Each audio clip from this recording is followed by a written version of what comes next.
ও দোস্ত, রোজা যদি ভেঙে যায় আরেকটা কাজা করা লাগে। রোজা যদি ভেঙে যায় আবার কাজা করো। নামাজ যদি ভেঙে যায় আবার নামাজ দোহরাইয়া পড়ো। ওযু যদি ভেঙে যায় আবার ওযু করো। ঈমান যদি ভেঙে যায় আবার ঈমান দরকার আছে না নাই? কিন্তু এই জাতি তো অনেকে জানে না ঈমান ভাঙে কেমনে।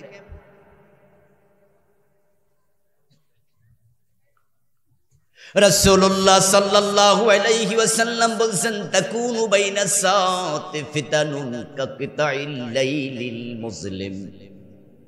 কিয়ামত যখন গনাবে, কিয়ামতের আগে সূর্য ডোবার পরে যেমন পৃথিবীর চারদিক থেকে অন্ধকার ধেয়ে আসে, কিয়ামতের আগে পৃথিবীর চারদিক থেকে কুফরি বের হবে।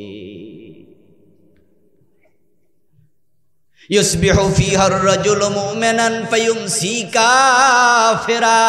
ওই কুফরি ফিতনার যোগে মানুষগুলো সকাল বেলায় মুমিন থাকবে, সন্ধ্যা বেলায় কাফের হয়ে যাবে। ওয়ায়ুমসি মুমিনান ফায়ুসবিহু কাফিরা। সন্ধ্যা বেলায় মুমিন থাকবে, সকাল বেলায় কাফের হবে। কুফরির যোগ আসবে, মানুষ দলে দলে কাফের হয়ে যাবে। কিন্তু এই লোকগুলো আবার মসজিদে গিয়ে নামাজও পড়বে। সে যে কাফের সেটা সে জানবেও না। আপনাদের কাছে জিজ্ঞাসা করি, যারা জানেন তারা জবাব দিয়েন, যারা কাদিয়ানি তারা মোমেন না কাফের? কিন্তু কাদিয়ানিদের কি নামাজ রোজা নাই, মসজিদ বানায় না?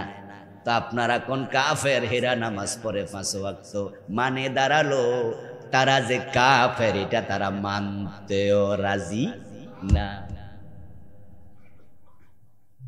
ভণ্ড পীরের পায়ে সেজদা দেয়, মাজারে গিয়ে সেজদা দেয়, এমন লোক বাংলাদেশে আছে না নাই? যারা মাজারে সেজদা দেয় তারা কি জুমার নামাজ পড়ে না? এবার আপনারা ফতুয়া দেন দেখি, যারা জানেন যারা ভণ্ড পীরের পায়ে মাজারে সেজদা দিল তারা মোমেন না মুশরিক? ঈমান আছে না গেছে? তো বেড়া আবার জুমার নামাজ পড়ে কেন? কারণ মাজারে সেজদা দিলে যে ঈমান যায় সেটা বোঝেই না। তো 10 কারণে ঈমান যেতে পারে। এখন এই 10 কারণের একটা কারণ আপনার ভিতরে যদি থাকে, আপনার অবস্থাও খারাপ হয়ে গেছে। কত মানুষ আল্লাহর সামনে হাজির হওয়ার পরে দেখতে পাবে আমলনামা একবারে সাদা কাগজের মতো ফাঁকা, খালি। অথচ লোকটা নামাজি ছিল, রোজাওয়ালা, হজকারীও ছিল, কোটি টাকা যাকাত দিত। এমনও হতে পারে আল্লাহকে বলবে, রব আমার আমলের সওয়াব কই? আল্লাহ তাআলা বলবেন, বান্দা দাল্লা সাইয়ুহুম ফিল হায়াতিদ দুনিয়া।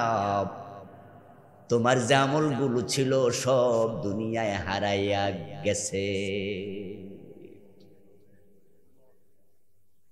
তুমি তো ঈমান হারাইছো।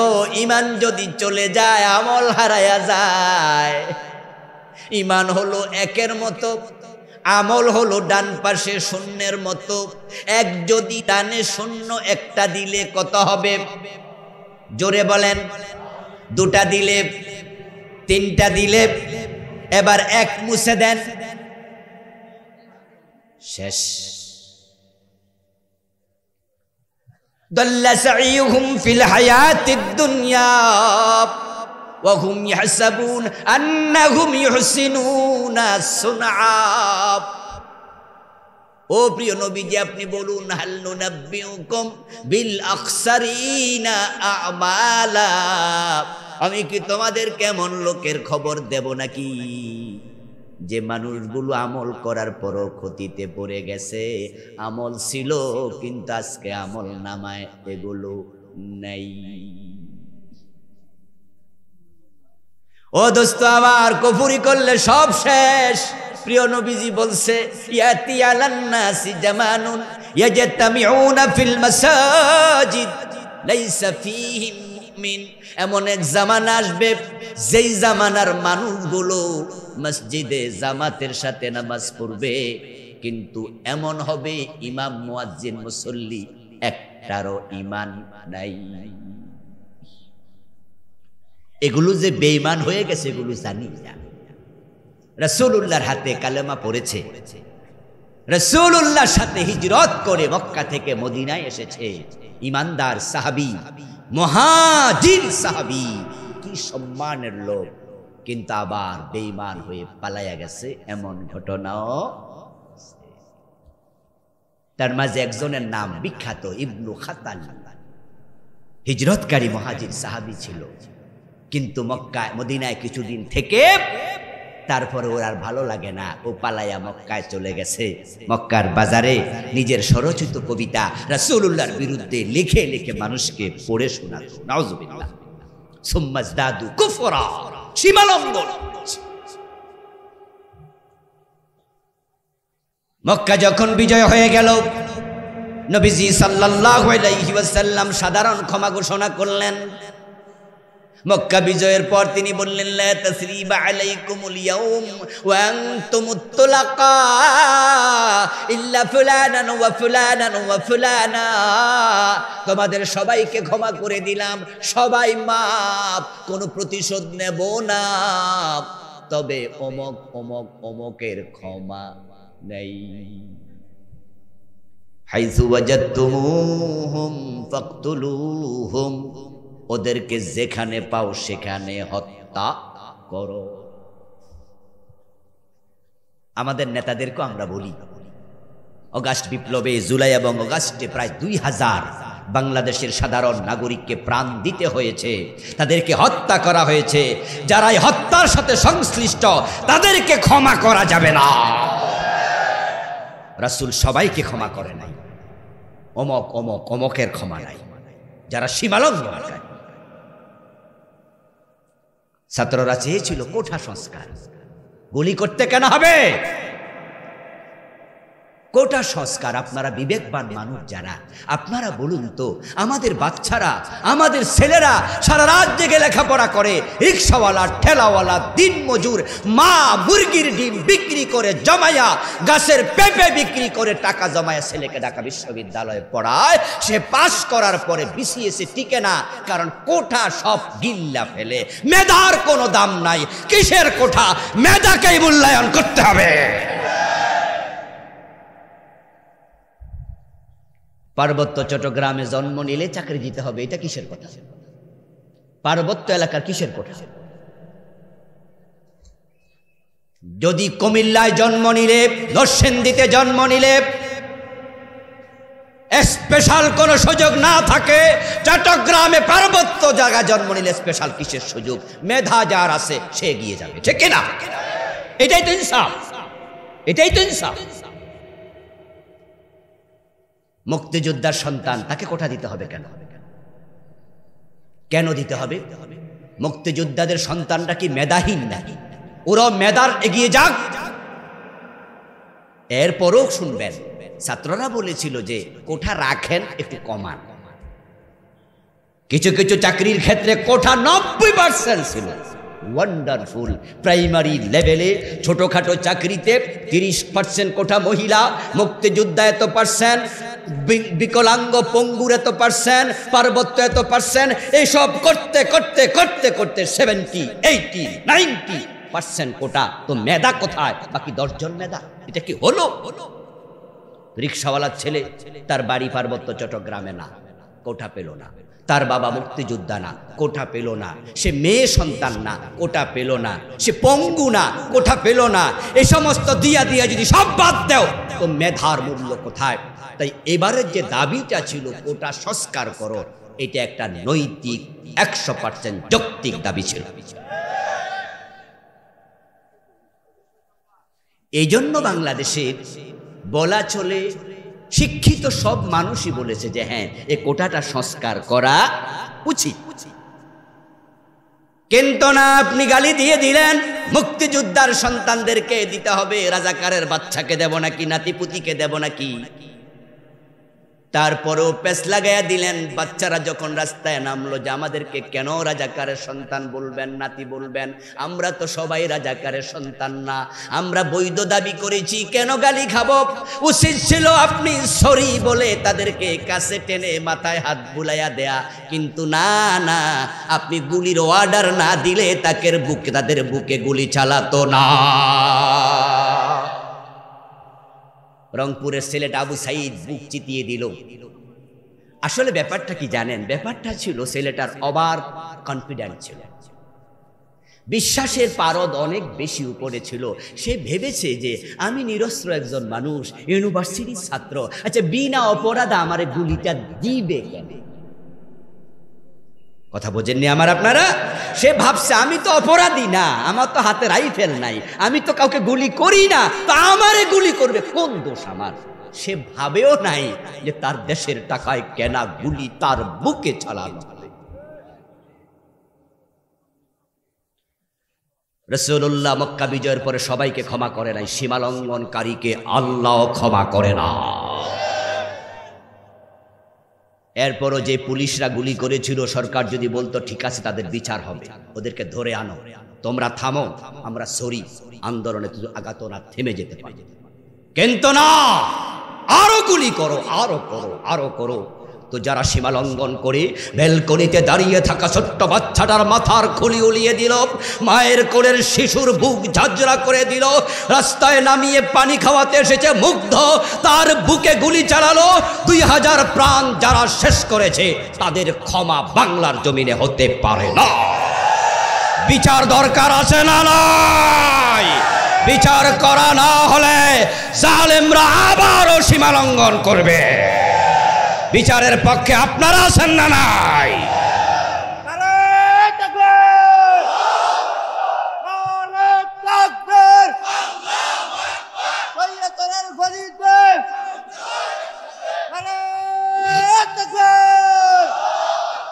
প্রিয় নবীজি বললেন হাইসু ওয়াজাদতুমুহুম ফাকতুলুহুম, অমক অমকের ক্ষমা নাই, যেখানে পাবে সেখানে হত্যা কর। ইবনে খাতাল যখন এই ঘোষণা শুনল তাকে ছাড়া হবে না, সে সীমা লঙ্ঘন করেছে কুফরিতে, সে ঘর থেকে বের হয়ে এমন এক দৌড় মারল, এক দৌড়ে মসজিদে হারামে ঢুকে গেল। সে মসজিদে হারামে ঢুকে কাবার দেয়াল এভাবে চেপে ধরে বসে থাকলো, কাবার গিলাপের সাথে লেগে থাকলো, কারণ সে তো এক সময় মুসলমান ছিল। সে জানতো কাবার হারামে হত্যা করা না জায়েজ, মারামারি করা জায়েজ নাই, বরং আল্লাহ বলছে মান দাখালাহু কানা আমিনা, যে হারামের সীমায় প্রবেশ করবে সে নিরাপদ হয়ে যাবে।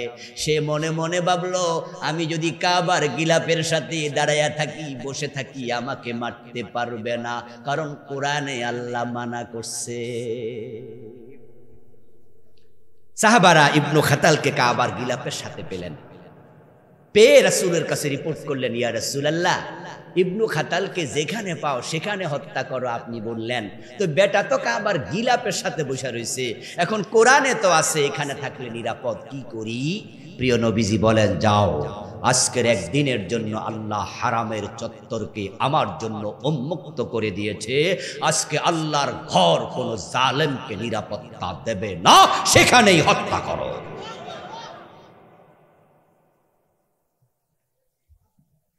আমার প্রিয় ভাইয়েরা, রাসূলুল্লাহ সাহাবী যদি বেঈমান হওয়ার সম্ভাবনা থাকে, আমাদের পিছনে শয়তান আছে না নাই? বনি ইসরাইলের মাঝে একজন ব্যক্তি ছিলেন, বড় আল্লাহওয়ালা বুজুর্গ, তার নাম ছিল বালআম, তার বাবার নাম ছিল বাউর, কোন মুফাসসির বলেন না তার মায়ের নাম ছিল বাউরা, তাই উনাকে বলা হয় বালআম ইবনে বাউর অথবা বালআম ইবনে বাউরা। উনার ব্যাপার আল্লাহ তাআলা কোরআনের আয়াত নাজিল করছেন। উনি এত বড় ওলি ছিলেন, আল্লাহর কাছে দোয়া করতে দেরি, কবুল হতে দেরি হতো না। কিন্তু এ বালআম জীবনের শেষ দিকে কাফের হয়ে মরছে। নবী ছাড়া কারো ঈমানের নিরাপত্তা নেই। واتل عليهم نبأ الذي آتيناه من آياتنا فانسلخ منها فأتبعه الشيطان فكان من الغاوين। ও আমার নবী, আপনি আপনার উম্মতের কাছে ওই ব্যক্তি সম্পর্কে আলোচনা করুন, তার কাহিনী তেলাওয়াত করে শুনান, যাকে আমি আল্লাহ অনেকগুলো কারামত দিয়েছি, অনেক নিদর্শন দিয়েছি। তার অনেকগুলো কারামত ছিল, কিন্তু ফানসালাখা মিনহা, সে কারামতের উপরেই টিকে থাকতে পারে নাই, পিছল খাইয়া পড়ে গেছে। ফাতবাহু শয়তান, শয়তান তার পিছু নিয়েছিল, শয়তান তার পিছু নিয়েছে। ফাকানা মিনাল গাবিন, এক পর্যায়ে সে পথহারা কাফের বেঈমান হয়ে গেছে। বালআম ইবনে বাউরাকে শয়তান বেঈমান করেছে। আপনারা যারা আজকের এই মাহফিলে আছেন, বলুন তো আমাদের সকলের সাথে শয়তান আছে না নাই? তো বালআমের সাথে যদি শয়তান পিছু নিয়ে তাকে বেঈমান বানায়, আমাদের ঈমান কি কেড়ে নেওয়ার সম্ভাবনা নাই? এজন্য মুমিনরা সবসময় সতর্ক থাকে, আত্মসমালোচনা করে, নিজের খবর নিজে নেয়, নিজে টেনশন করে ঈমান নিয়া। আরে আমার জানি কি খবর, আমার জানি কি খবর। আর আমাদের অবস্থা এমন হয়েছে, দুনিয়ার সবাই কাফের হোক, আমার ঈমান সুপার গ্লু দিয়া লাগাইছে। অবস্থা যেন এমন যে আমার ঈমান হারানোর সম্ভাবনা নাই। অথচ হযরত ওমরের মতো ব্যক্তি হুযায়ফা ইবনুল ইয়ামানকে প্রসঙ্গক্রমে জিজ্ঞাসা করছে, ও হুযায়ফা, প্রিয় নবী আপনার কাছে মদিনার মুনাফিকদের নাম বলে গেছে, আমি জানি, আনা মিনহুম, আনা মিনহুম, ওই মুনাফিকদের তালিকায় কি আমি ওমরের নাম আছে? ওমর টেনশন করতেন আমার ঈমানের খবর। হযরতে হানজালা রাদিয়াল্লাহু তাআলা আনহু রাস্তা দিয়ে কাঁদতে কাঁদতে যাচ্ছেন। হযরত আবু বকর দেখলেন, কোন হানজালা? যাকে গাসিলুল মালাইকা বলা হয়। যুদ্ধের মাঠে যে হানজালা শহীদ হওয়ার পরে ফেরেশতারা তাকে গোসল দিছে। এই ওয়াজ আপনারা শুনছেন, শুনে থাকবেন যে যুদ্ধের মাঠে তিনি যখন যান তখন তিনি নাপাক ছিলেন, রাতের বেলা স্ত্রীর সাথে মিলিত হয়েছিলেন। কিন্তু তিনি রাতের বেলায় গোসল করার আগেই খবর পেলেন, আওয়াজ আসছে, রাসূলুল্লাহ বলছে, যুদ্ধের জন্য বের হও, যুদ্ধের জন্য বের হও। সাহাবার আওয়াজ করছে, এখনই যুদ্ধে চলো। গোসল করার সময় পায় নাই, তলোয়ার হাতে নিয়ে দৌড় মারছে। আমার রাসূল ডেকেছেন, আগে আমার রাসূলের হেফাজত, ইসলামের হেফাজত, তারপরে গোসল। কিন্তু যুদ্ধে গিয়ে শহীদ হয়ে গেল হানজালা। শাহাদাতের পর তার স্ত্রী গেলেন, ইয়া রাসূলুল্লাহ, শুনলাম আমার হানজালা নাকি শহীদ হয়ে গেছে। প্রিয় নবীজি বলেন, হ্যাঁ হুজুর, তাহলে শহীদকেও আপনি গোসল দেন না। নিয়ম হলো শহীদদেরকে গোসল দেয়া হয় না, কিন্তু আমার হানজালাকে হুজুর আপনি গোসল না দিয়ে দাফন করবেন না, কারণ আমার হানজালা নাফাক অবস্থায় যুদ্ধের মাঠে চলে এসেছে। আল্লাহর হাবিব সাল্লাল্লাহু আলাইহি ওয়াসাল্লাম সাহাবাদেরকে বললেন, হানজালার লাশটা কোথায় সেটা একটু নিয়ে আসো, ওকে গোসল দিয়ে তারপরে কবরে রাখতে চাই। সাহাবারা খুঁজতে গিয়ে যুদ্ধের মাঠে দেখেন হানজালার লাশ নাই।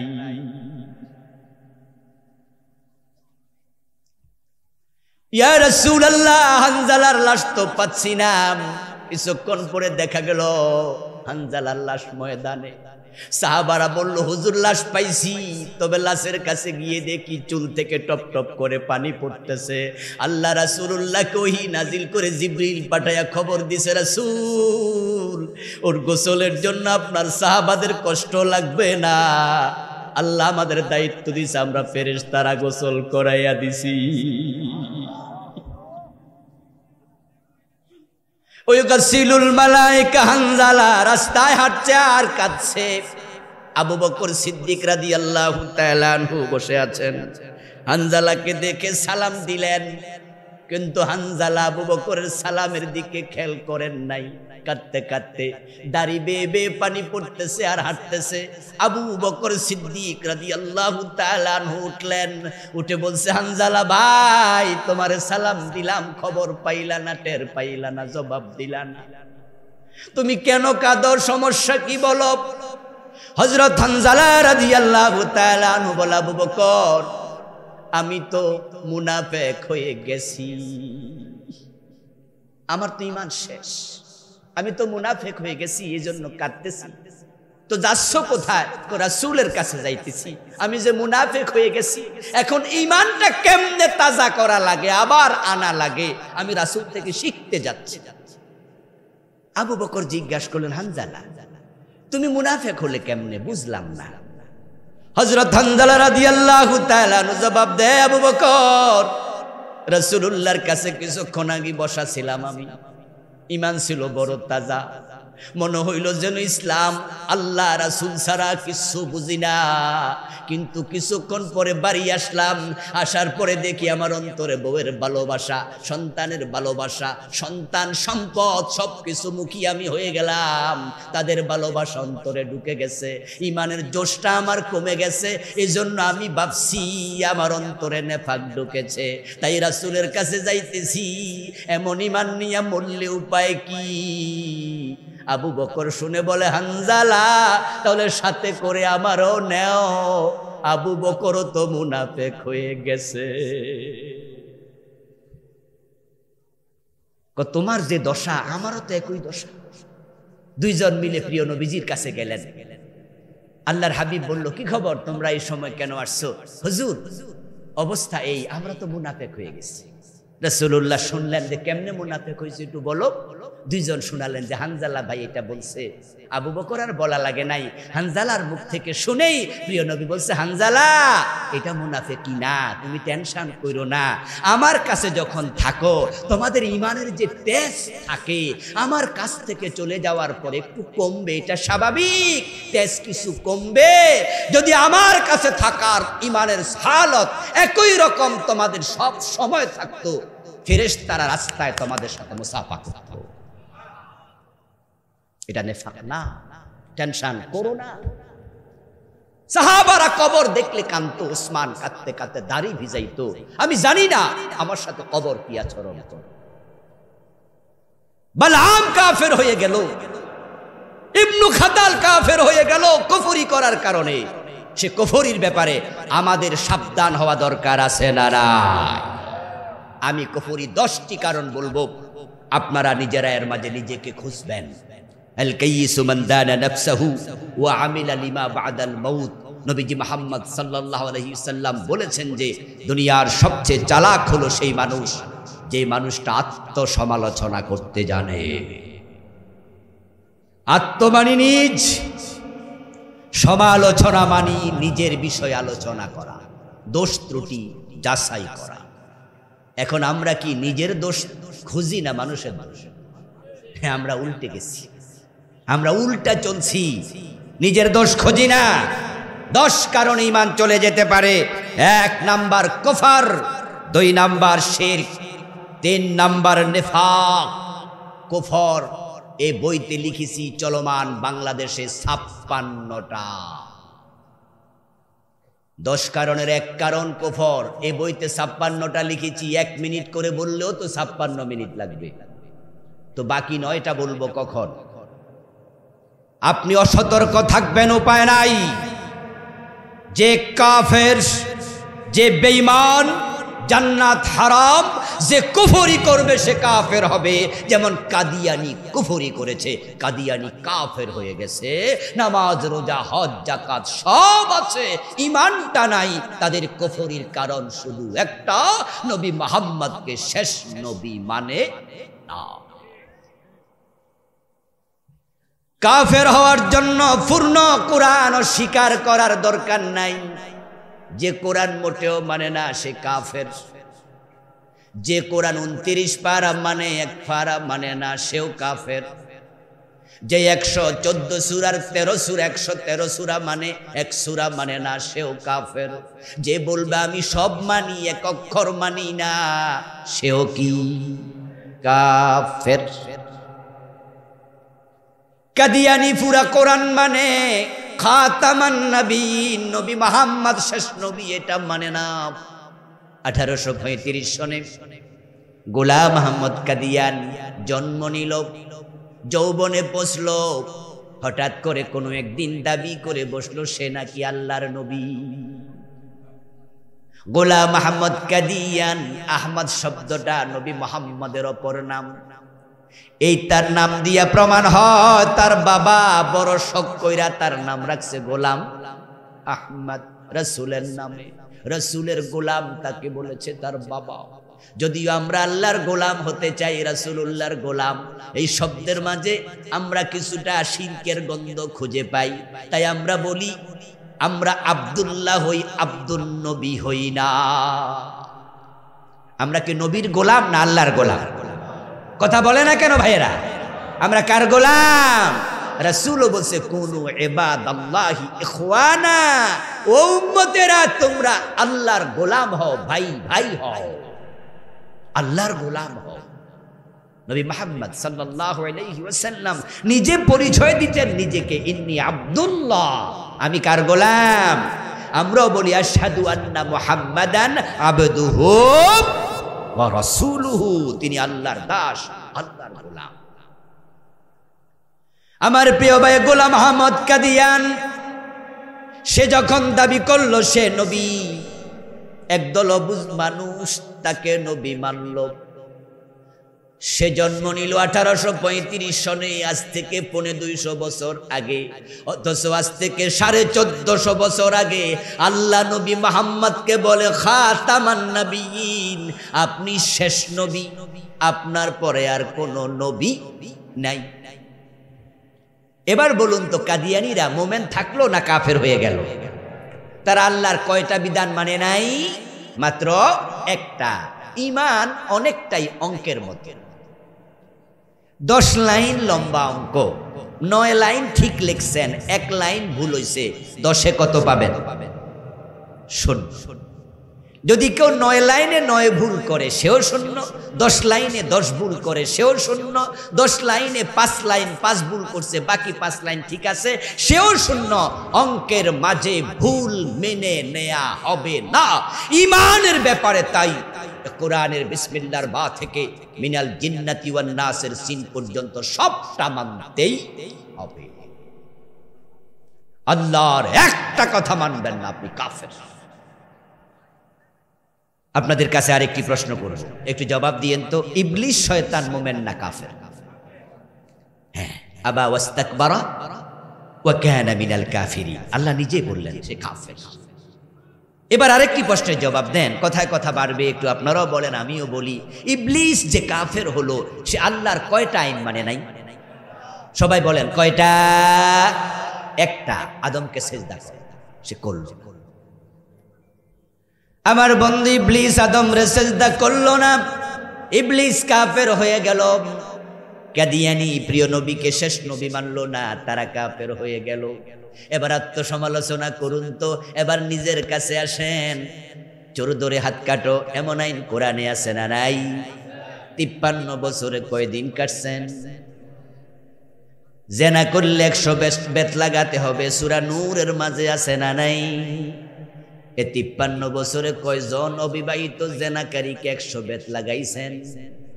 বিবাহিত হলে পাথর মারতে হবে, 53 বছরে একদিনও মানলেন না। মদ পান করলে 80 বেত লাগাতে হবে, এমন আইন হাদিসে আছে না নাই?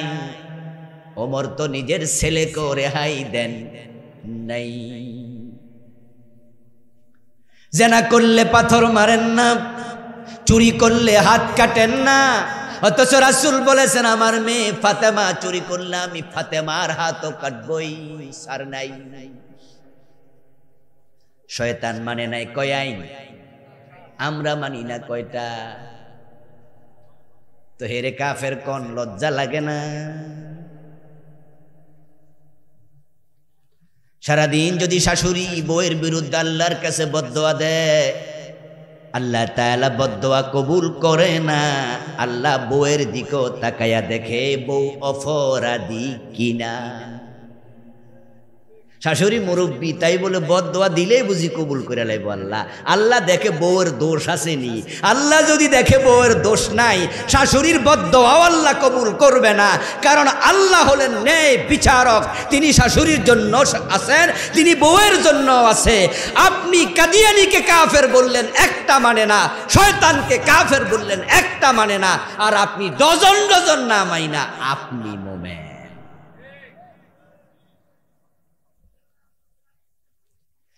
সকালবেলা ঘুম থেকে উঠে যখন ওযু করে নামাজে দাঁড়াইয়া বলেন আউযু বিল্লাহি মিনাশ শাইতানির রাজিম, আল্লাহ অভিশপ্ত শয়তান থেকে তোমার কাছে ফানা চাই। শয়তান তো ফাঁসে আসেই, সবাই সাথে তো একজন আছে তো না? সে ফাঁসে খাড়াইয়া কয় আমার অভিশপ্ত কইল কেডা? আমি আল্লাহর একটা আইন মানি নাই, তাই যদি আমি অভিশপ্ত হই, তুই তো ডজন ডজন মানুষ না, তো 14 গোষ্ঠী অভিশপ্ত। সালুনি হইয়া সুয়ের দোষ ধরে। সুয়ের গায়ে ছিদ্র কয়টা আছে? এই মাইকল আওয়াজ বাড়ায় দাও, আওয়াজ বাড়াও। প্রিয় ভাইয়েরা, সুয়ের গায়ে ছিদ্র কয়টা? বলেন, কথা বলেন না, কয়টা? সালুনির গায়ে কয়টা? আচ্ছা, সালুনি যদি সুইরে দেখা কয় যে বেডা তোর লগে আমার চলবে না, বনবে না, কারণ তোর গায়ে ছিদ্র, তো সুই তো হার্ট ফেল করবো না। সালুনির দিকে তাকায়া বলবে আমার গায়ে ছিদ্র হইলে তোর গায়ে এসব কি? আমরা যখন শয়তান রে বকি, শয়তান তখন আশ্চর্য হইয়া কয় তো তুই কি? আমার দোস্ত, ঈমান আপনাকে যদি বাঁচাতে হয় সব মানতে হবে। এজন্যই তো আমরা কিছু লোক আলহামদুলিল্লাহ আছি, যারা আমরা আল্লাহ ছাড়া কারো আইন মানতে রাজি হই না। এই ওয়াজের কারণেই তো জালেমরা সাইদিরে জেলখানায় দিছে। আল্লামা সাইদি যদি দিন কায়েমের কর্মী না হতেন, বলিষ্ঠভাবে আল্লাহর আইনের কথা না বলতেন, ইন্ডিয়ার দুশ্মন হতেন না। আল্লামা সাইদিরে যারা জেলখানায় নিল, 13 বছর রাখলো, ওরাই কিন্তু আবার ফরিদউদ্দিন মাসুদ সাহেবরে শোলাকিয়ার খতিব বানাইল, ঠিক কিনা? দেখেন আপনি ভেরিয়েশনটা দেখেন। ফরিদউদ্দিন মাসুদ সাহেবও আলেম, আল্লামা সাইদি সাহেবও আলেম। সাইদিরে নিয়ে জেলে ঢুকায় আর ফরিদউদ্দিন মাসুদরে শোলাকিয়ার ইমাম বানায়। পাবলিকে আবার কিছু কয় কিনা, তাই পুলিশি প্রোটেকশনও দেয়, ঠিক কিনা?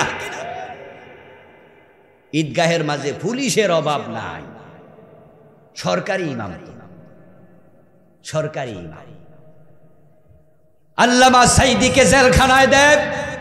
জুনায়েদ বাবুনগরী রাহেমাহুল্লাহর হাঁটু ফুলায় ফেলে মামুনুল হক ভাইকে বউ দিয়া ধর্ষণের মামলার আসামি বানায়। আর উনাকে যে জননী বলেছে, ওই মুফতি রুহুল আমিনকে বাইতুল মুকাররমের খতিব বানায়। কেউ গুলি খায়, কেউ হালুয়া রুটি খায়। কারণটা কি? আমার দোস্ত, আল্লাহর জমিনে আল্লাহর আইনের কথা যে আলেমরা বলেছে 15টা বছর, তাকায়া দেখুন ওই আলেমদের মাঝে অনেকে বাড়ি ঘরেও ঘুমাতে পারে নাই। ডজন ডজন মামলার আসামি হইয়া ঘুরেছে। ও দোস্ত, আলহামদুলিল্লাহ, কারণ তারা জানে আল্লাহর কোরআনের একটা বিধানের সাথে সংঘর্ষ লাগাইলে ঈমান থাকে না। তাই জেলে যাব, ঈমান হারাবো না, মাইর খাবো, ঈমান হারাবো না। ঈমানের দাবিতে টিকে থাকার কারণে 11 জন নেতাকে ফাঁসিতে ঝুলানো হয়েছে। তারাও যদি একামতে দিনের কর্মী না হতেন, তাদেরকেও ফাঁসি দেয়া হতো না। যে 2 জন মন্ত্রীকে ফাঁসি দিছে যুদ্ধাপরাধীর মামলায়, তারা নাকি মানুষের বাড়িতে আগুন দিছে। হিন্দু মেয়েদেরকে আল্লাহর ভয় আছে, সে খুনি হতে পারে না। সবটা মিথ্যা, মিথ্যা, মিথ্যা।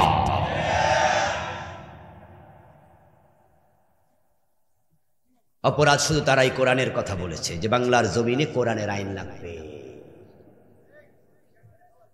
কোরআনের আইনের পক্ষে যদি আপনি না থাকেন, তাহলে আপনার ঈমান থাকবে না। এই কথাটা আমার নয়, ডাইরেক্ট আরশের মালিক বলেছেন, ওমান লাম ইয়াহকুম বিমা আনজালাল্লাহু ফাউলাইকা হুমুল কাফিরুন। আল্লাহ বলে, যারা আমার নাজিল করা কোরআন দিয়ে বিচার করবে না, বিচার করবে না, হুকুম চালাবে না, তারা কাফের, তারা কাফের। বলেছেন কে? জোরে বলেন, কে বলেছেন? 53 বছর কি কোরআনের আইনে বিচার চলছে? বিচার চলছে। আমরা না 92% মুসলমান, কেন চলবে না? কেন চলবে না? রাসূলুল্লাহ তো মাত্র 1.25 লক্ষ সাহাবী নিয়ে 23 বছরের ব্যবধানে মদিনা নামক ইসলামী রাষ্ট্র বানিয়ে 10 বছর কোরআন দিয়ে দেশ চালাইছে। 1.25 লক্ষ সাহাবী যদি মদিনা ইসলামী রাষ্ট্র বানায়া কোরআন দিয়ে দেশ চালাতে পারে, আমরা তো 16 কোটি মুসলমান, আঙ্গুল চুষলে চলবে না। কোরআনের আইনের পক্ষে আমাদেরও মাথা তুলে দাঁড়াতেই হবে।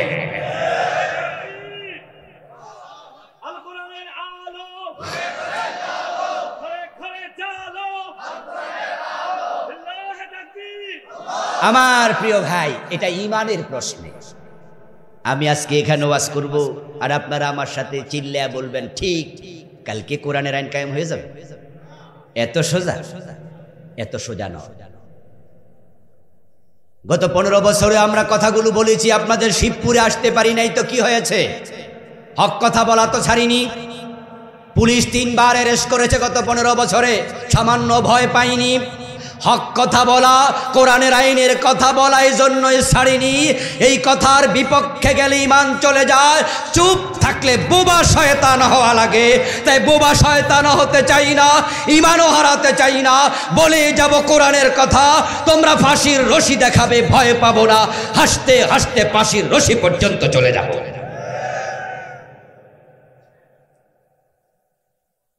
কোরআনের আইনের পক্ষে আপনারা নাই তা কিন্তু নয়, আপনারাও আছেন। বলে যে হুজুর, হ্যাঁ এইটা তো লাগবেই, কোরআনের আইনের পক্ষে আমরাও আছি। তো থাকলে আসেন, সামনে আগামী নির্বাচনে ভোট দেন, ইসলামওয়ালাদেরকে কোরআনটাকে সংসদে পাঠান। বলে হ্যাঁ হুজুর, আপনারা আরো একটু আগাইয়া লন। তারপর এমন কথা বলার লোক আসেনি? বলে হ্যাঁ হুজুর, কোরআন তো লাগবে, এটা তো আমরা বুঝি, লাগবে। তবে হুজুর এখন তো যেহেতু হবে না, তাই ভোট ফসাইয়া লাভ নাই, আপনারা একটু আগান, আর একটু আগাইলে আমরাও আসি।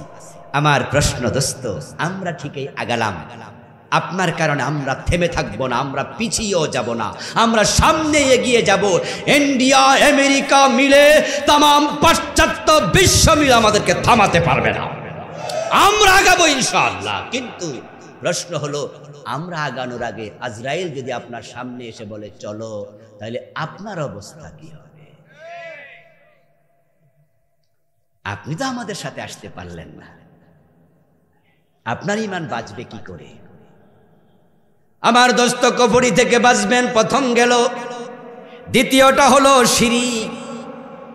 দ্বিতীয় কারণ যেটাতে ঈমান যায়, শিরিক থেকে বাঁচবেন।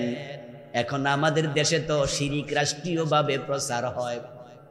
যখনই হিন্দুদের দুর্গা পূজার সময় আসে, তখন সব টেলিভিশন চ্যানেলে ফলাও করে প্রচার করে, পত্রিকার হেডলাইন বানায়া দেয়, আর নেতাদের মুখে তো ফেনা উঠতে যায়। সবাই মিলে মনে হয় যেন হিন্দুদের ফার্ম দেওয়ার প্রতিযোগিতায় নামে। একটা স্লোগান দেশে এমন ভাবে সয়লাভ হয়, যে স্লোগান দিলে ঈমান শেষ, যে স্লোগানে বিশ্বাস করলে ঈমান শেষ। ওই জঘন্য স্লোগানটা আজ থেকে 20 বছর আগেও আমরা শুনি নাই। ওই স্লোগানটা গত 15 বছরে সাব্যস্ত করেছে, প্রমোট করেছে। ওই জঘন্য স্লোগান, ঈমান বিধ্বংসী স্লোগানটা হলো ধর্ম যার যার, উৎসব সবার। শিবপুরের ভাইয়েরা গত 12-14 বছর তো দেখা হয় নাই, অনেক দিন, 10-12 বছরের বেশি। এর মাঝে একটু কি অবস্থায় আছে জানি না, একটু আওয়াজ দিয়ে বলুন তো, ধর্ম যার যার, উৎসব সবার, এই স্লোগান কি আপনারা শুনেছেন? শুনেছেন সবাই? এই স্লোগান বিশ্বাস যে করেছে সেই মুশরিক। কোরআনের স্লোগানের পুরা উল্টা, কুফরি হবে, ঈমানও শেষ, শিরক হবে, ঈমান শেষ, দুইটা একসাথে। কোরআনে আল্লাহ স্লোগান শিখাইছে, লাকুম দীনুকুম ওয়ালিয়া দীন। বাংলা অর্থ হলো তোমাদের ধর্ম তোমাদের, আমার ধর্ম আমার। দুইটা এক না, আলাদা। কথা কয় না কেন? এক না আলাদা? তাহলে স্লোগান তো হবে ধর্ম যার উৎসব তার, বিয়ে যার বউ তার, এটাই তো স্বাভাবিক নাকি? চাকরি যার বেতন তার, এটাই তো নিয়ম। বিয়া খাইতে কত ছোট ছোট ভাইয়েরা যায় না, দুলার সাথে তার স্বাস্থ্য ভাই যায়, খালতো ভাই যায়, ছোট ভাইয়েরাও যায়। বিয়ে করে ফেরার পথে পোলাপান স্লোগান দিচ্ছে বিয়ে যার যার বউ সবার। আচ্ছা বলুন তো দুলার অবস্থা কি? চাকরি পাইলেন আপনি, চাকরি করলেন আপনি, মাস শেষে বেতন তুলে আপনি পকেটে টাকাটা নিয়ে বাড়ি আসছেন, রাস্তার মোড়ে দাঁড়িয়ে আছে সিগারেট হাতে নিয়ে 4-5টা মাস্তান পোলাপান, বলে স্যার চাকরির বেতন তো তুলছেন আপনি? কোন হ্যাঁ। তারা 3 জন মিলে স্লোগান তুললো চাকরি যার যার বেতন সবার, দেন বেতন ভাগ করে নেই। এটা আপনার অবস্থা। নিঃসন্দেহে দাবি মিথ্যা, এটা অন্যায়, এটা জুলম। চাকরি যার বেতন তার, বিয়ে যার বউ তার, ধর্ম যার উৎসব তার, ধর্ম যার যার উৎসব সবার হতে পারে না। এই স্লোগানকে প্রমোট করে তারা মুসলমানের সন্তানকে মন্দির পর্যন্ত পৌঁছিয়ে দিতে চায় এবং সেটাই করেছে। বাংলাদেশে এত পরিমাণ মন্দির বানিয়েছে তারা, মন্দিরে এত পরিমাণ টাকা বিনিয়োগ করেছে। আমরা হিন্দুদের বিরোধী নই, হিন্দুদের মন্দির স্থাপনের বিরোধী নই, কিন্তু আমরা একটা কাজ বিরোধিতা করি, সেটা হচ্ছে পার্সেন্টেজের বাহিরে গিয়ে ওদিকে সমীহ করা যাবে না। মুসলমান, হিন্দু, বৌদ্ধ, খ্রিস্টান আমরা সবাই মিলে দেশের নাগরিক সবাই থাকবো, মেধার ভিত্তিতে আগাবে। যে যেখানে চাকরি পাবে রিটেন পরীক্ষা দেবে, ভাইবা দেবে, তারপরে চাকরি পাবে। হিন্দু পাক, বৌদ্ধ পাক, মুসলিম পাক, আপত্তি নাই, কিন্তু হিন্দু হওয়ার কারণে চাকরি দিতে হবে, হিন্দু হওয়ার কারণে অফিসার বানাতে হবে।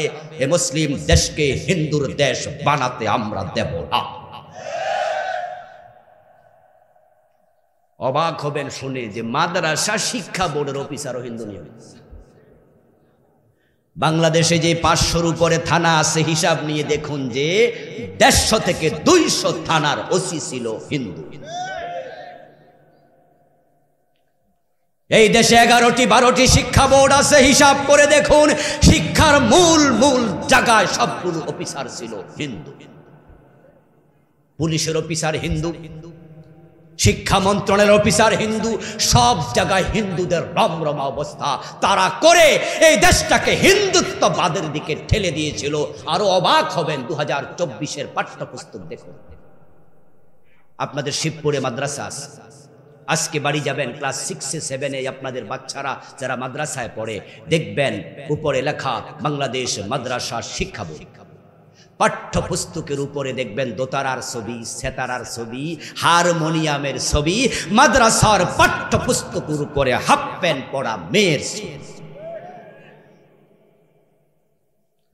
আপনারা জবাব দিন তো, মাদ্রাসায় কি দোতারা শেখানো হয়? কথা বলতে হবে তো। মাদ্রাসায় কি দোতারা হারমোনিয়াম বাজানো হয়? তো মাদ্রাসার বইতে সব কেন? আপনাদের এখানে দুলালপুরে মাদ্রাসা আছে না? আমাদের মাদ্রাসাগুলোতে আমরা বোরকা পরে না গেলে মেয়েদেরকে ক্লাসে এলাউ করি না। আমরা মেয়েদেরকে বলি বোরকা পরে আসতে হবে।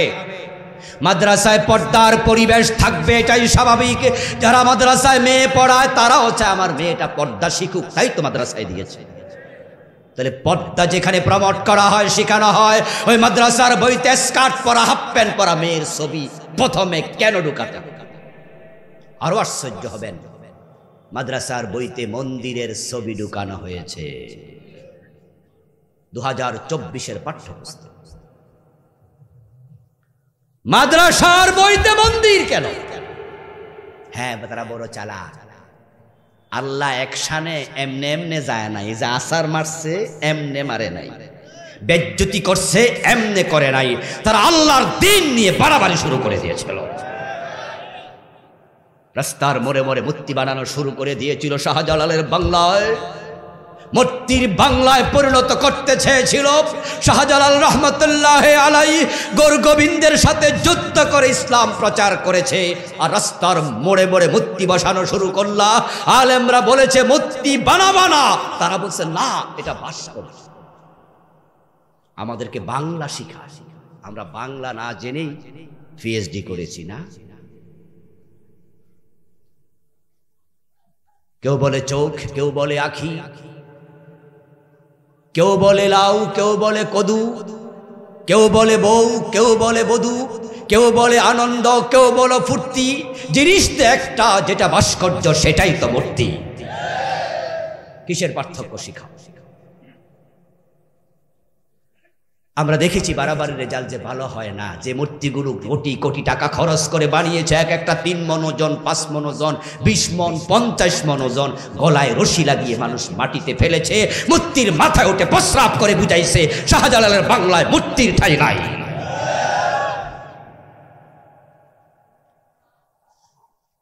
বলতেছিলাম যে মাদ্রাসার বইতে মন্দির কেন? কারণ কিন্তু আছে। আপনারা ভাববেন না যে কারণ ছাড়া। কারণ হচ্ছে উনারা 560-এর উপরে মডেল মসজিদ বানাইছে। আপনাদের শিবপুরে কি মডেল মসজিদ হয়েছে? হয়েছে। এই যে মডেল মসজিদ বানাইছে 500-র উপরে বানাইয়া এদেশের মুসলমানদের বুঝাতে চায় আমরা ইসলামপন্থী, আমরা ইসলামওয়ালা। দেখো মসজিদ বানাইছি, তোমরা আমাদেরকে ভোট দাও, তোমরা আমাদের সাথে থাকো, আমরা ইসলামের সাথে আছি। এদেশের মানুষকে বোকা বানিয়ে ভোট নিতে চায়। আর মাদ্রাসার ভিতরে মন্দির ঢুকাইয়া দিল্লির দাদাদেরকে বুঝাতে চায় আমরা তোমাদের সাথে আছি, মাদ্রাসায় মন্দির ঢুকাইয়া দিছি, তোমরাও আমাদের সাপোর্ট করো, আমাদের সাথে থাকো। 2 দিক ম্যানেজ করতে চেয়েছে, কিন্তু না। দুদিল বান্দা কলমা চোর, না পায় শ্মশান, না পায় ঘর। সকালবেলা মন্দিরে যাবে, সন্ধ্যাবেলায় মসজিদে ঢুকবে। মোরে দেখো মন্দিরওয়ালারা বলবে তাকে শ্মশানে নেব না, কারণ সে সন্ধ্যায় মসজিদে নামাজ পড়েছে। আবার মসজিদওয়ালা বলবে তাকে কবরে দেব না, সকালবেলা মূর্তি পূজা করেছে। তোমার লাশ কুত্তায় খাবে।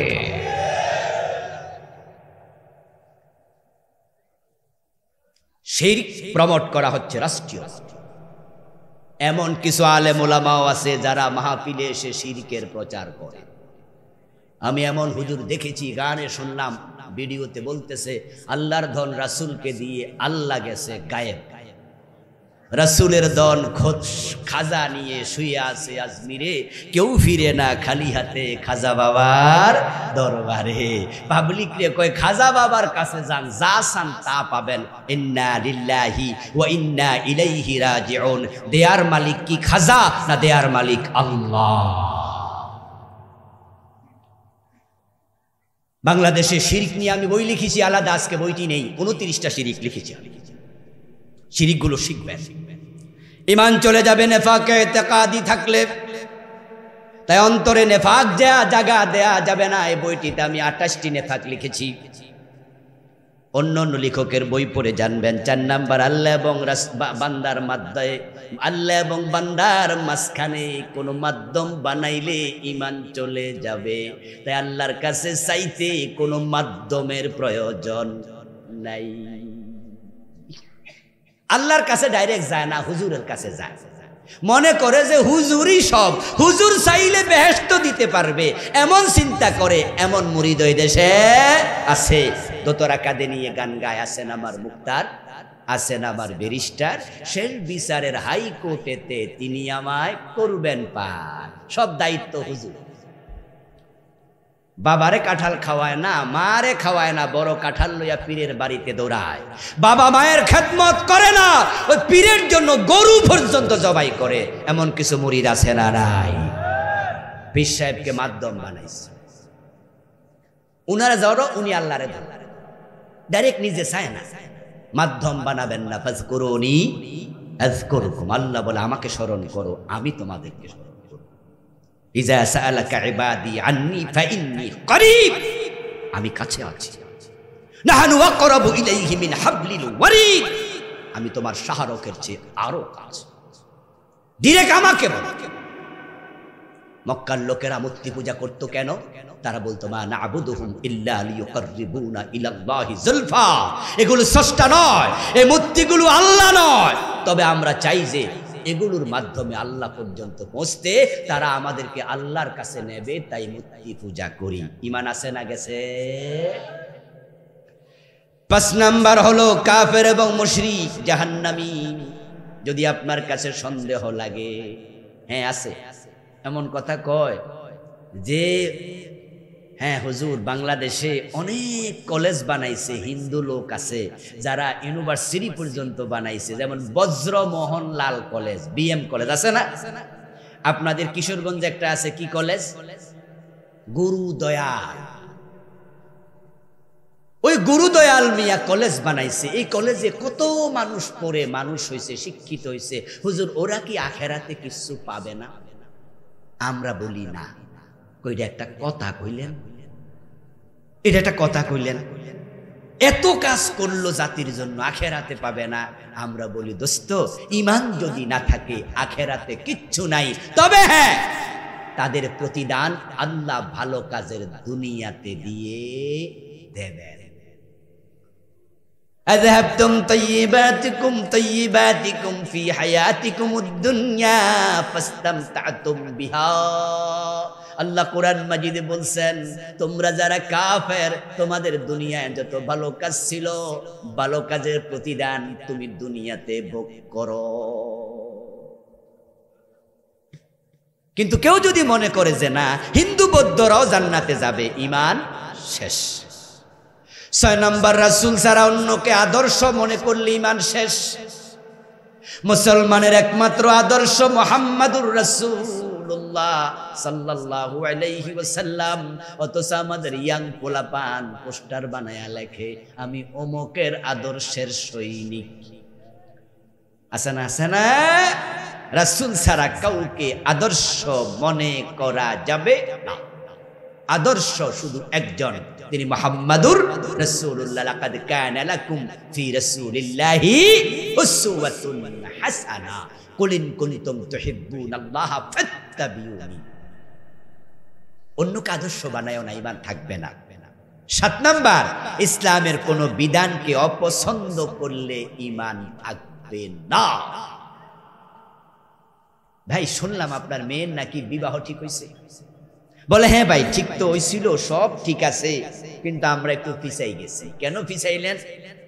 কয় যে মাইয়া জামাই পছন্দ করে নাই, কারণ জামাইয়ের মুখে দাড়ি আছে। জামাইয়ের মুখে দাড়ি, তাই পছন্দ হয় না। তাহলে তুমি তো রাসূলুল্লাহর সুন্নাহকে অপছন্দ করেছো, ব্যক্তিকে তো না।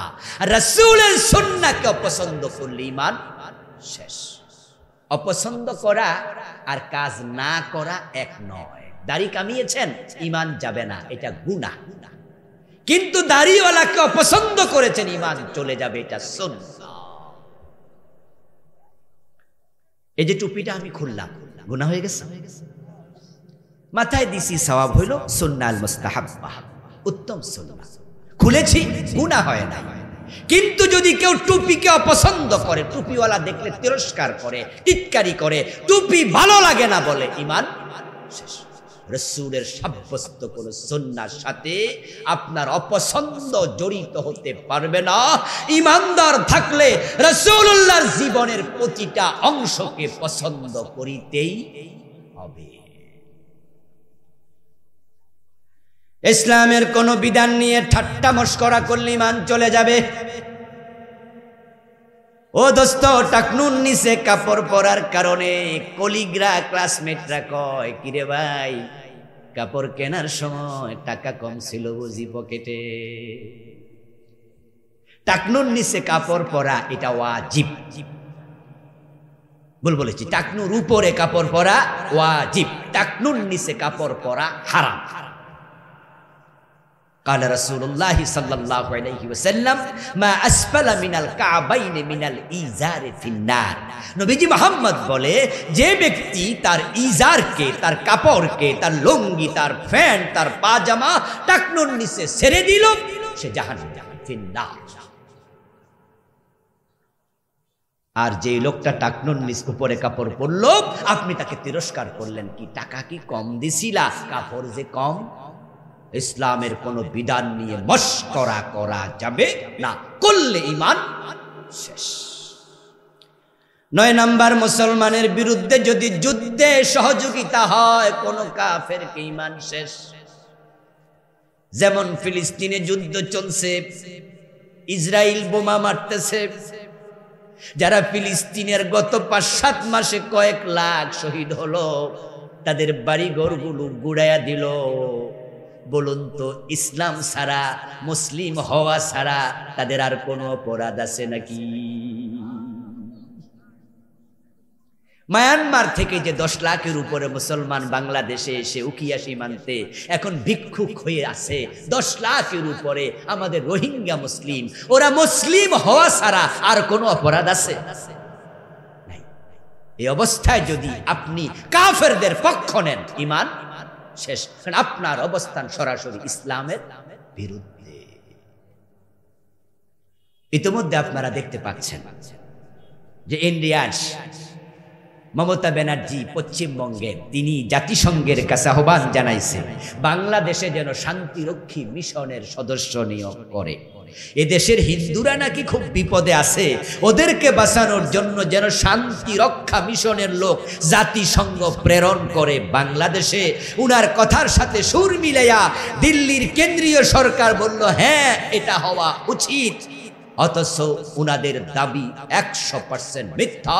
এদেশের হিন্দুরা মায়ের পেটের সন্তানের মতোই নিরাপদে আছে। হিন্দু, বৌদ্ধ, খ্রিস্টান, মুসলিম আমরা এক বাজারে খরচা খাই। আমরা হিন্দুর দোকানে কিনতে যাই, হিন্দু অসুস্থ হলে তাকে আমরা সহযোগিতা করি, হিন্দু ভিক্ষুক আসলে আমরা ভিক্ষা দেই। কোন হিন্দু অমুসলিম অসুস্থ হয়ে রক্তের প্রয়োজন হলে মুসলমান রক্ত দিয়ে সাহায্য করবে। এদেশে সাম্প্রদায়িক সম্প্রীতি ছিল, আছে, থাকবে, এটাকে বিনষ্ট আমরা হতে দেব না। কিন্তু তারা চায় উস্কানি লাগায়া দাঙ্গা বাঁধাতে। অবস্থা যদি কখনো এমন হয়, দাদা বাবুরা মনে করে যে না চলো বাংলাদেশে গিয়ে একটু মেসাকার চালাই আসি, যদি ওরা আক্রমণ করতে এই দেশে ঢোকে হিন্দুদেরকে সাহায্য করে আমাদের বিরুদ্ধে অবস্থান নেবে, এমন কিছু মুনাফেক এ দেশে আছে না নাই? যদি হিন্দুদের পক্ষ নিয়ে ইসলামের বিরুদ্ধে অবস্থান নেয়, ঈমান সবগুলোর শেষ।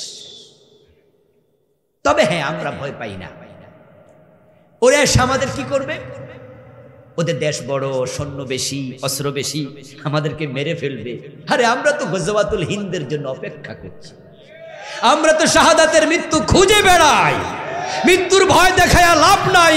18 কোটি মুসলমান, 36 কোটি হাত একসাথে যখন উঠে যাবে, এক হাতে কালেমার পতাকা আর এক হাতে শাহজালালের তরোয়ার, তখন দেখবা ঠেলা কারে বলে তারের মতো সোজা করে ফেলা হবে।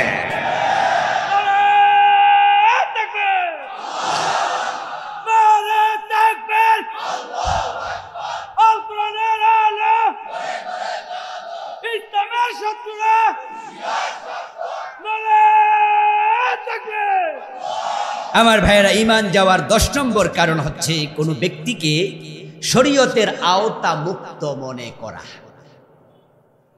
মুর্শিদা ওয়া আশহাদু আল্লা ইলাহা ইল্লাল্লাহ ওয়া আন্না মুহাম্মাদান আবদুহু ওয়া রাসূলুহু। أما بعد فقد قال الله تعالى في كلامه المجيد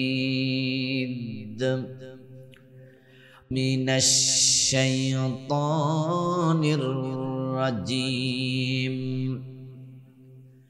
بسم الله الرحمن الرحيم إن الذين آمنوا ثم كفروا ثم آمنوا ثم كفروا ثم ازدادوا كفرا لم يكن الله ليغفر لهم ولا ليهديهم سبيلا.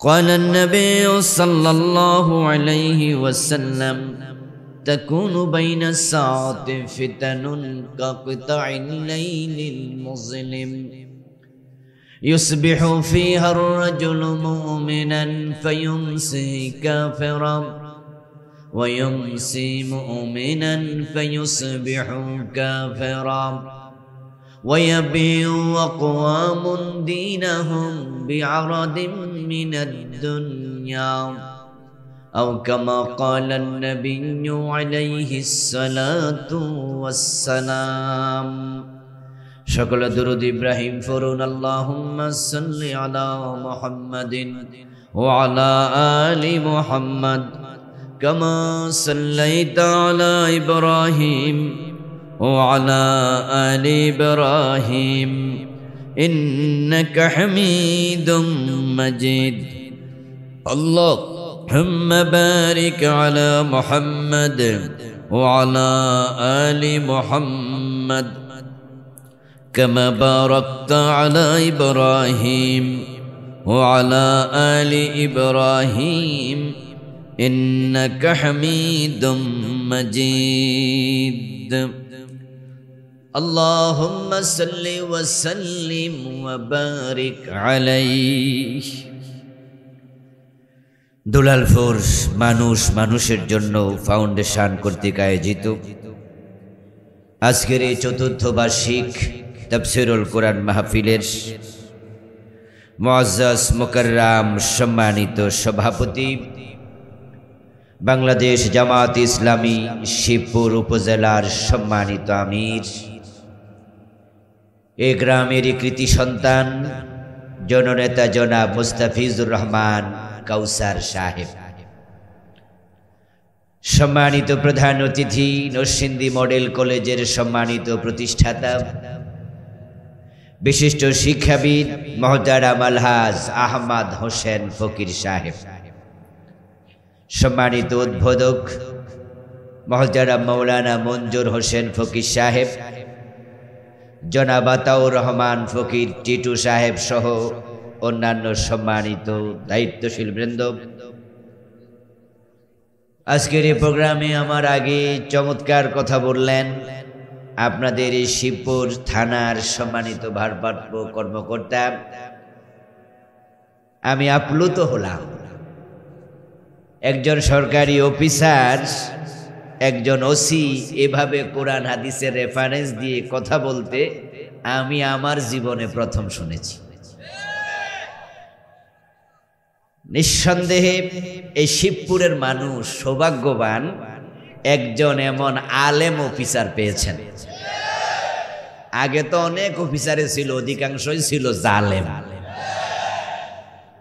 যারা মায়ের কোলের বাচ্চাকে গুলি করতে দ্বিধা করে নাই, হেলিকপ্টার থেকেও জালেমগুলো গুলি করেছে।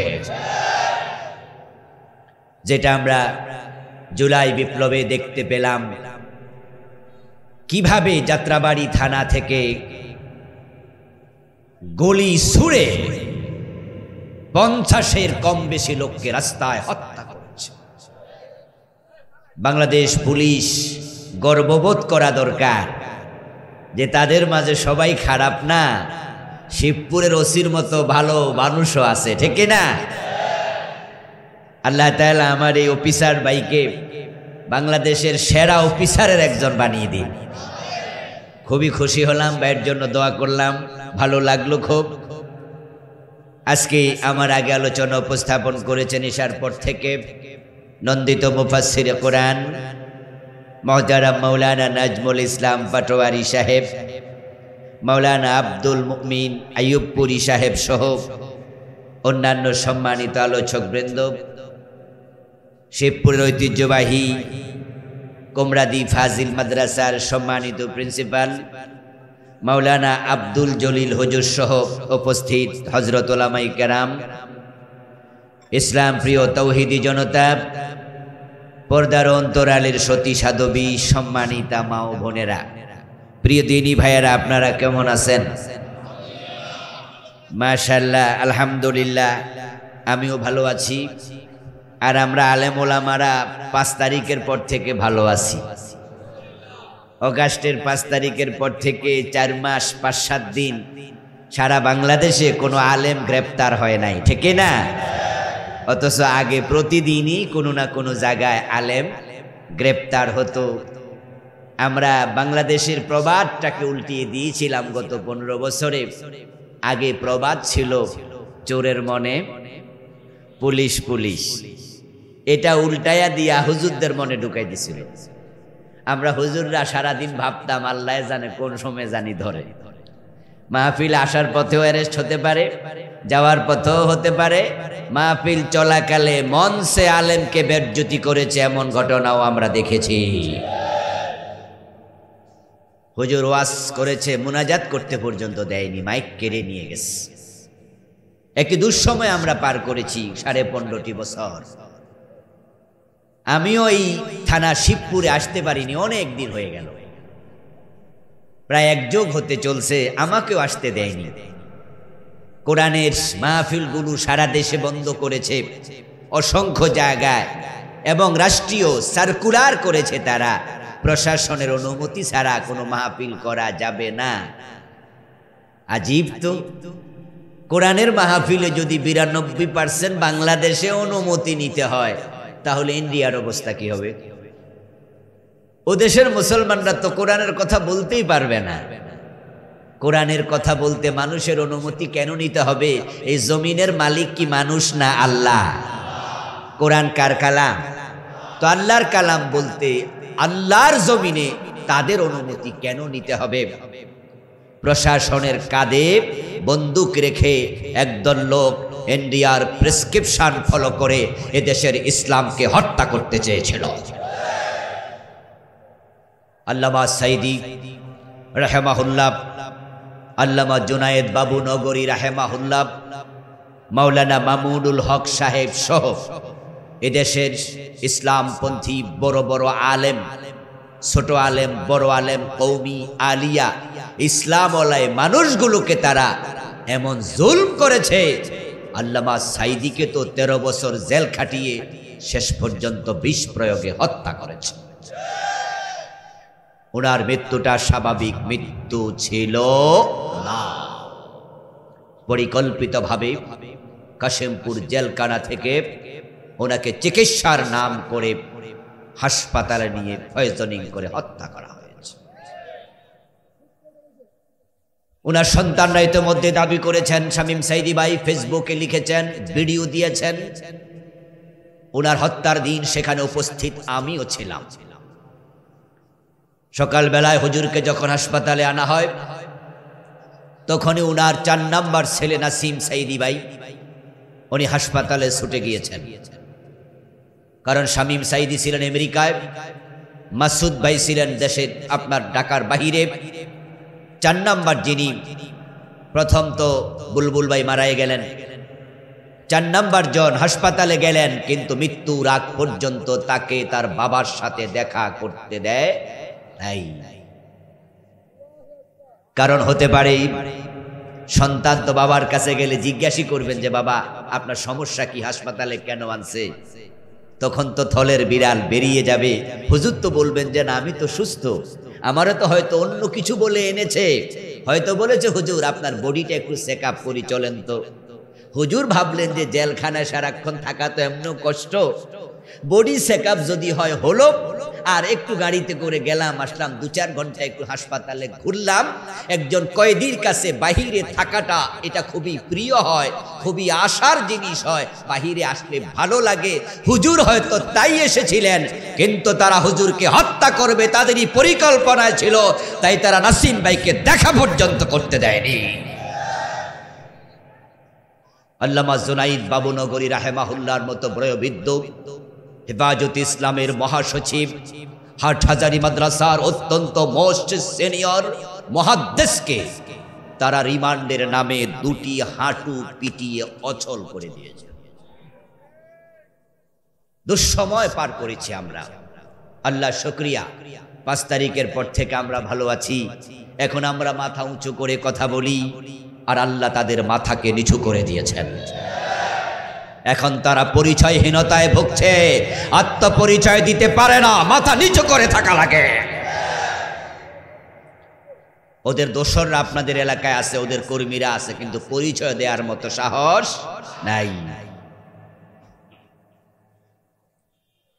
আল্লাহ তাআলা কোরআন মাজিদে বলছেন ইন্নাহু লা ইউফলিহুজ জালিমুন, নিশ্চয়ই জালেমরা কখনো সফল হবে না। আর আমরা জানি আল্লাহর কথা কখনো ভুল হতে পারে না। জালেমরা সফল হবে না। আমরা দেখেছি ফেরাউন নবী মূসার উপর জুলুম করেছে, আল্লাহ ফেরাউনকে পানিতে ডুবাইয়া মারছে, সে সফল হয় নাই, ব্যর্থ। আমরা দেখেছি নমরুদ ইব্রাহিম আলাইহিস সালামকে অগ্নিকুণ্ডে নিক্ষেপ করেছে, নমরুদ সফল হয় নাই, শেষ দিকে ঠ্যাং ভাঙ্গা মশার কামড় খাইয়া জুতার বাড়ি খাইয়া মরছে। আমরা দেখেছি আবু জাহেল নবী মুহাম্মদ সাল্লাল্লাহু আলাইহি ওয়াসাল্লামের উপর জুলুম করেছে, 3 বছর জেলে রাখছে শিবে আবি তালেব। তারপর প্রিয় নবীকে হিজরত করতে বাধ্য করেছে। বদরের যুদ্ধে মাআজ মুআব্বাজের মতো ছোট দুজন সাহাবীর হাতে নাস্তানাবুদ হইয়া জাহান্নামে চলে গেছে আবু জাহেল।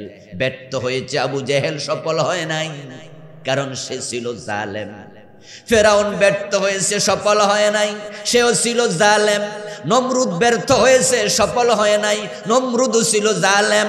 গত 15 বছর যারা আলেমদের উপর জুলুম করেছে, আল্লাহ তাদেরকেও ব্যর্থ করেছেন, দেশে থাকতে দেন নাই, লাঞ্ছিত করে তাড়াইয়া দিছে, রান্না করা খাবার খাইয়াও পালানোর সময় পায় নাই।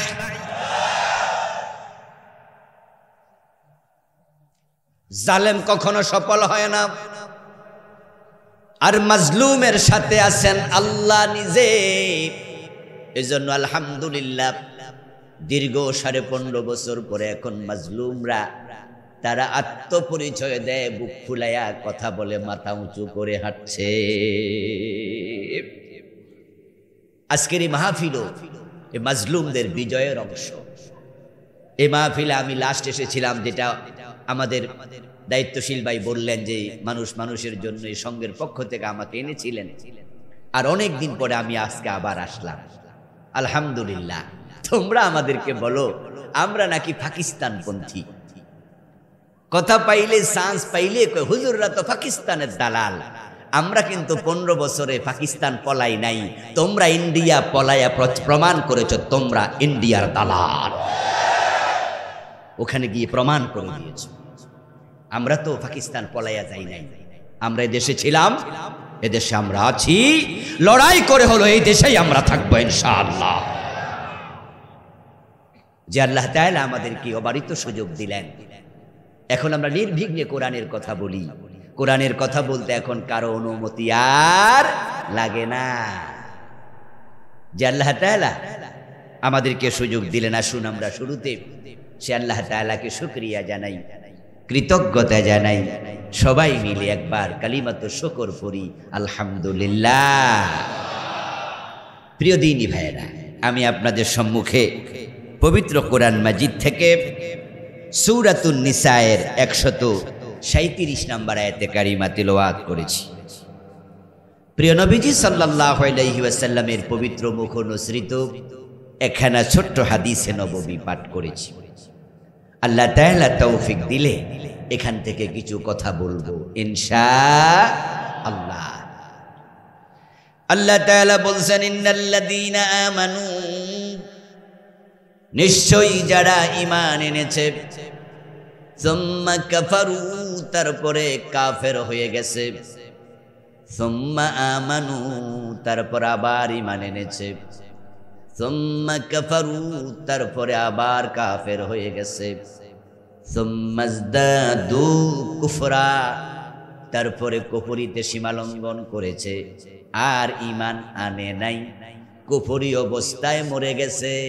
লাম ইয়াকুনিল্লাহু লিয়াগফিরা লাহুম, যে ঈমান হারায়া কাফের হইয়া মরে, আল্লাহ বলে আল্লাহ তাকে ক্ষমা করবেন না। আয়াতে কারিমার সাধারণ সরল অর্থ বললাম, এই অর্থ শুনে আপনারা বুঝলেন ঈমান আনার পরেও কিছু মানুষ কাফের হয়ে যেতে পারে। নিশ্চয় যারা ঈমান আনলো আবার কুফরি করলো, আবার ঈমান আনলো আবার কুফরি করলো, এই আয়াত তো গত মাসে গত বছর নাজিল হয় নাই, নাজিল হয়েছে 1450 বছর আগে রাসূলুল্লাহর উপরে সাহাবীদের যুগে। যদি ওই যুগেও ঈমান আনার পরে মানুষ কাফের হয়, আজকের যুগে ঈমানদাররা কাফের হওয়ার সম্ভাবনা কম না আরো বেশি? ঈমান আনার পরে যদি কেউ আবার কাফের হয়ে যায় তাহলে তার আর ক্ষমা নাই। যার ক্ষমা নাই তার কপালে জান্নাত নাই। যে কাফের হয়ে যায় তার জন্য জান্নাত হারাম, কাফের হবে চিরস্থায়ী জাহান্নামী। আমার প্রিয় ভাইয়েরা, আজকের মাহফিল আমরা যারা আছি আলহামদুলিল্লাহ আমরা সবাই ঈমানদার, কিন্তু আমাদের ঈমানের কোনো গ্যারান্টি নাই। এমনও তো হতে পারে আজকে আপনার ঈমান আছে, কালকে ঈমান চলে যাবে। যদি ঈমানটা চলে যায় আর আপনি আবার তাওবা না করেন, নতুন করে কালেমা না পড়েন, তাহলে ঈমান আপনার ছিল এই কথার কোনো মূল্য নাই। সামনের সপ্তাহে মেয়ের বিয়ে, একটা সোনার চেইন মেয়েকে কিনে দেবেন, তাই বাড়ি থেকে 1 লাখ টাকার বান্ডিল নিয়ে আপনি শিবপুর বাজারে রওনা দিলেন। কিন্তু পথিমধ্যে সিএনজিতে পকেট মার আপনার পাশে বসে লাখ টাকার বান্ডিলটা নিয়ে নিল।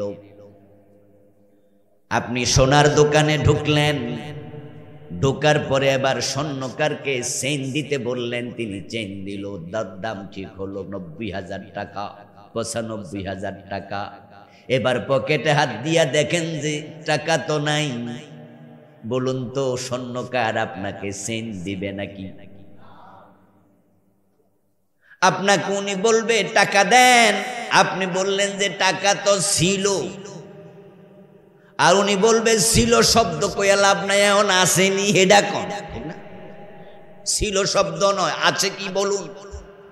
আপনি বলেন যে না পকেটে তো রাখছিলাম, এখন তো নাই, মনে হয় সিএনজিতে পকেট মাইর নিয়ে গেছে, তুমি স্বর্ণের চেইনটা আমারে দিয়ে দাও, যেহেতু আমি কিনতে আইছিলাম। স্বর্ণকার বলবে দোস্ত আমার হাতে টাকা না দিলে আমি চেইন দেই না, এটা নিয়মে পড়ে না, মাগনা তো দিতে পারি না। আপনার পকেটে টাকা ছিল এটা সত্য যদি হয়, কিন্তু এখন তো পকেটে টাকা নাই, সুতরাং আমি সরি আপনাকে চেইন দিতে পারবো না, যান বের করে দেবে। ঈমান আপনার ছিল, আপনি মক্তবে তো হুজুরের কাছে কালেমা পড়েছিলেন, এই ঈমান নিয়ে আপনি বেড়ে উঠেছিলেন, বড় হয়েছিলেন, কিন্তু জীবনের কোনো বাঁকে, জীবনের কোনো কাজে এমন কিছু করেছেন, বলেছেন, যা বলার কারণে ঈমানটা ছুটে গেছে, আপনি কাফের হয়ে গেছেন। আপনি যে কাফের হয়েছেন আপনি জানেনই না, কিন্তু আল্লাহর সামনে যাওয়ার পর আপনি জান্নাত দাবি করবেন, কিন্তু যার ঈমান নাই তার কপালে জান্নাত নাই। ইন্নাল্লাযীনা কাফারু মিন আহলিল কিতাবি ওয়াল মুশরিকিনা ফী নারি জাহান্নাম খালিদিনা ফিহা। আল্লাহ তাআলা কোরআনে বলেন যারা কুফরি করেছে, যারা শিরিক করেছে, তারা কিতাবওয়ালাও যদি হয়, মিন আহলিল কিতাব, তারা যদি কিতাবওয়ালাও হয়, যারা হিন্দু তারা আসমানি কোনো কিতাব পায় নাই, যারা বৌদ্ধ তারা আসমানি কোনো কিতাব পায় নাই, কিন্তু যারা মুশরিক ইহুদি খ্রিস্টান ওদের কাছে কিন্তু আসমানি কিতাব আছে। খ্রিস্টানদের আসমানি কিতাবের নাম ইনজিল, ইহুদিদের আসমানি কিতাবের নাম তাওরাত। যারা জানেন তারা একটু জবাব দেন, ইনজিল এবং তাওরাতের কথা কোরআনে আছে না নাই? কিন্তু আজকে যারা খ্রিস্টান, যারা ইনজিলওয়ালা, তারা মোমেন না মুশরিক, তারা জান্নাতি না জাহান্নামী। আজকের যারা তাওরাতওয়ালা ইহুদি, তাদের কাছে তাওরাত আছে, তাদের নবী হযরত মূসা, এটাও সত্য কথা।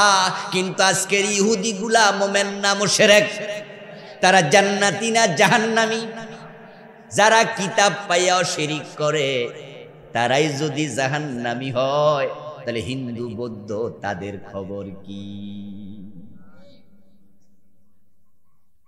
ইন্নাল্লাযীনা কাফারু মিন আহলিল কিতাবি ওয়াল মুশরিকিনা ফী নারি জাহান্নাম। যারা মুশরিক, যারা কাফের, আল্লাহ কয় তারা জাহান্নামী। এবং পরে আল্লাহ তাআলা বলেন খালিদিনা ফিহা, তারা জাহান্নামে চিরকাল থাকবে, কোনদিন জাহান্নাম থেকে মুক্তি পাবে না। জান্নাতে যাওয়ার জন্য প্রথম শর্তই হলো ঈমান। ঈমান যদি হারায়া যায়, তোমার কপালে আর জান্নাত নাই। নবীর বাবাও যদি হয় সে জাহান্নামী, যেমন আজর।